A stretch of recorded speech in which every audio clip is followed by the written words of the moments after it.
जय श्री राम, जय हनुमान। साथियों, एक बार फिर से स्वागत है आपका अपने YouTube चैनल हरि भक्ति दर्शन में। आज हम बात करेंगे हरि भक्ति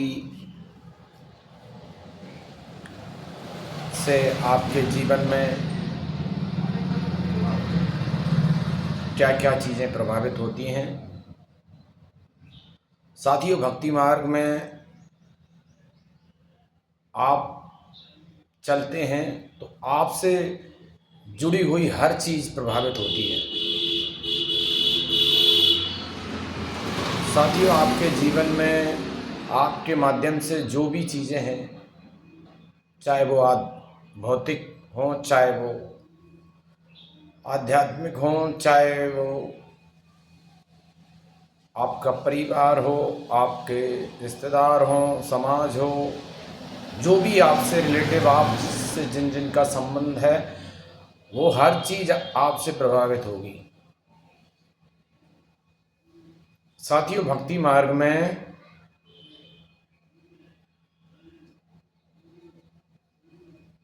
सबसे पहला काम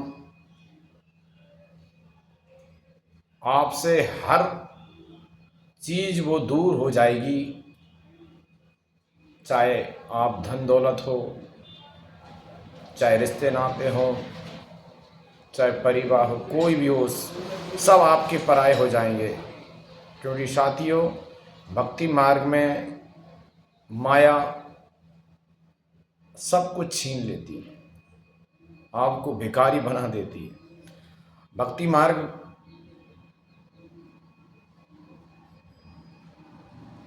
क्योंकि आप प्रकृति और माया से दूर जा रहे हैं, जन्म मरण के चक्कर को से मुक्त होने जा रहे हैं। तो साथियों, कोई भी चीज़ से आप दूर होते तो उसको तकलीफ होती है।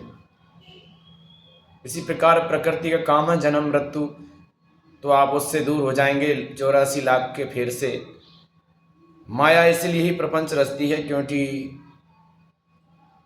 आप उससे आत्म मुक्ति हो गए, आपको मोक्ष हो गया, तो दोबारा संसार में आना नहीं पड़ेगा।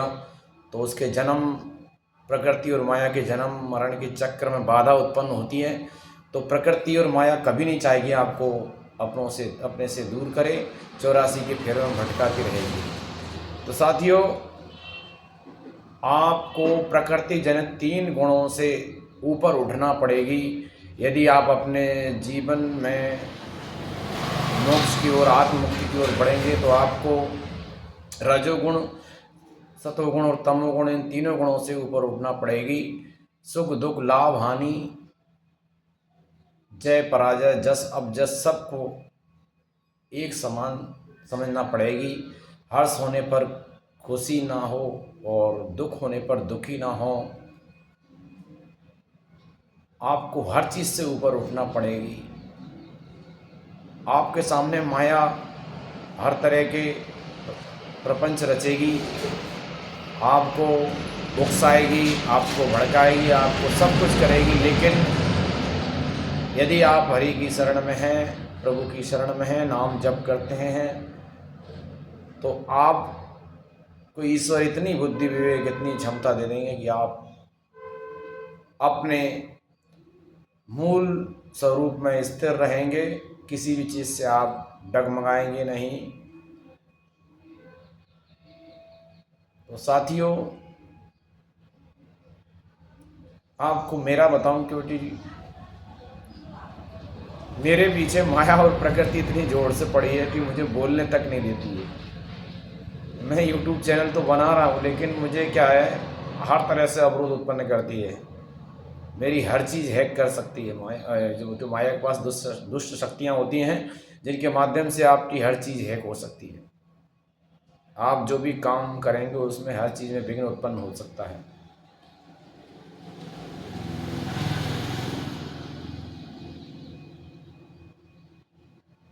क्योंकि आपकी भक्ति जब साकार हो जाती है, तभी आपको हर चीज़ का आभास हो पाता है कि आपके जीवन में क्या क्या हो रहा है। तो साथियों, मैं तो यही कहूँगा कि आप जो मेरे साथ हुआ वो आपके साथ ना हो। आप पहले सतर्क रहें। आपका कोई भी रिश्ता ऐसा नहीं है जो आपका हो। जब भक्ति मार्ग पर चलते हैं, भक्ति साकार हो जाती है, तो सारे रिश्तों की असलियत सामने आ जाती है, क्योंकि माया हर रूप धारण कर कर आपसे खेल रही है। किसी भी रूप में नहीं छोड़ेगी वो आपको। कोई अपना रिश्ता नहीं है। जब आप भक्ति करेंगे साकार होगी। यदि आपका उद्देश्य आत्म मुक्ति का है तो ही आपके साथ ऐसा रहेगा। यदि आपका भोगों की भक्ति का उद्देश्य भोगों की प्राप्ति है तो आपके साथ कोई कुछ होने वाला नहीं है। आप बढ़िया जीवन जिएंगे, आधुनिक सुख सुख भोगेंगे। लेकिन यदि आत्म मुक्ति के लिए, मोक्ष की प्राप्ति के लिए आप भक्ति का उद्देश्य है तो ही आपके जीवन में माया प्रकृति अनेकों प्रपंच, अनेकों जाल, अनेकों संकट उत्पन्न कर देगी और आपको शारीरिक, मानसिक, आर्थिक सारे संकट खड़े कर देगी और आपको आपकी हर इंद्रियां, हर बुद्धि, विवेक, ज्ञान सब पर पर्दा डाल देगी और आपको किसी भी तरह का रोग उत्पन्न करने में दुष्ट शक्तियों के माध्यम से माया सब कुछ करने में सक्षम है। तो साथियों,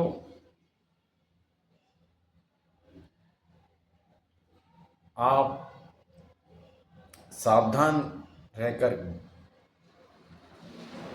भक्ति कीजिए। किसी पर विश्वास नहीं कीजिए, कोई कितना ही खास हो। भक्ति मार्ग में ग्रस्त आश्रम की कोई भी